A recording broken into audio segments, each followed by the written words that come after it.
We are discussing about GATE 2005 ECE paper, and the topic we are discussing is electron devices. For the given circuit diagram, that will be consisting of two transistors T1 and T2. Both transistors T1 and T2 in figure have a threshold voltage of 1 volt.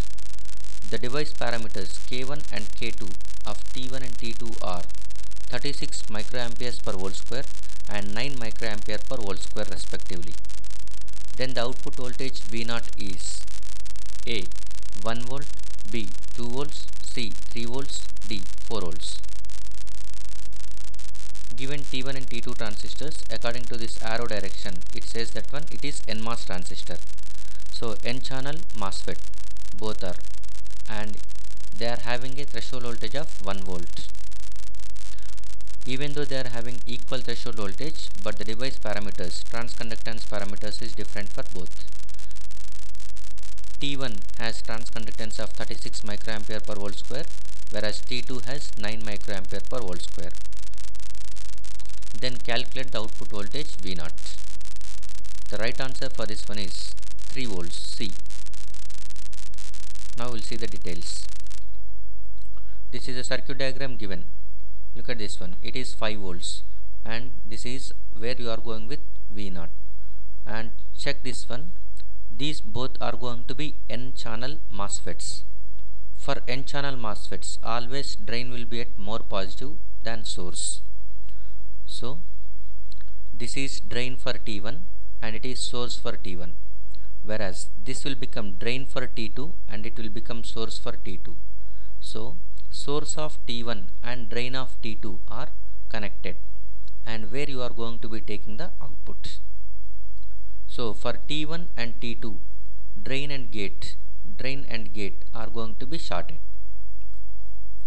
and since both the transistors are in series, same current flows through both transistors T1 and T2. That is, how much drain current is flowing through T1, the same drain current is flows through this T2, because there is no current goes through into gate terminals. No current flows into gate terminals of both transistors, as gate is insulated from silicon dioxide layer, so no current flows. At any point of time, Ig is always 0 for MOSFETs. Remember this one, it's a standard one. Gate current is always 0 because gate is insulated with SiO2 layer, which prevents of moving charge carriers from one side to the other side. So always, even though the current is coming from 5 volts, it looks like current is dividing, but it won't divide. It is coming towards drain only. So the current flowing this side is 0, gate side. Again, the same current is flowing from drain to source, and this current is entering into drain of T2, but it won't go to gate of T2.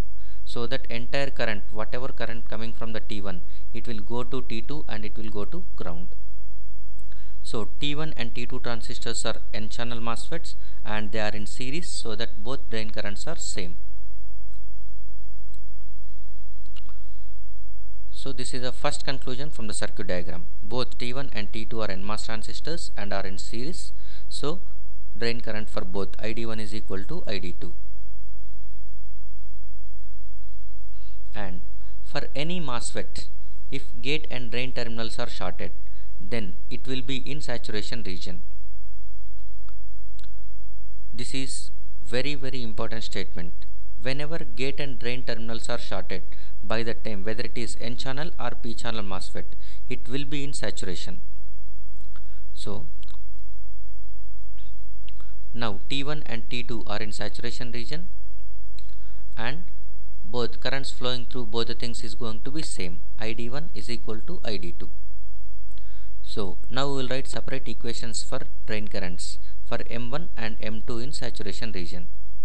ID1 is equal to K into VGS minus VT whole square. Whenever the drain current is in saturation, the equation is K into VGS minus VT whole square. But for T1, we are writing it as K1 into VGS1 minus VT whole square. For T2, K2 into VGS2 minus VT whole square. K1 is 36. VGS can be written as VG1 minus VS1, VGS1 is nothing but VG1 minus VS1 minus VT whole square. Next, K2 is 9 microampere per volt square. VGS2 is nothing but VG2 minus VS2 minus VT whole square. Now VG1 is nothing but gate voltage of T1 transistor. This is T1 transistor gate voltage. This is gate terminal. It is connected to drain and drain is given to the 5 volts. So VG1 is nothing but 5 volts. Next, VS1, that is source of T1, which is nothing but V0. This is source and it is drain for T1. So source of T1 is nothing but V0. So 5 minus V0 minus threshold voltage is given as 1 volt. Whole square is equal to. In similar way, T2 transistor, this is gate and it is drain, this is source. VG2, gate voltage of T2 transistor. Gate voltage of T2 transistor is connected to drain where we are taking the output voltage. So V0 will be the gate voltage. V0 minus source of T2. Source of T2 is nothing but this terminal which is connected to ground. So that it will be 0. V0 minus 0 minus VT, threshold voltage is 1 volt. Whole square. Take square root. You will get 2 times of 5 minus 1 is nothing but 4 minus V0 is equal to V0 minus 1. So V0 terms take into one side and other terms take into other side. So here you will get 3 V0 is equal to 9, that is V0 is equal to 3 volts. So the correct answer for the given question is C, 3 volts.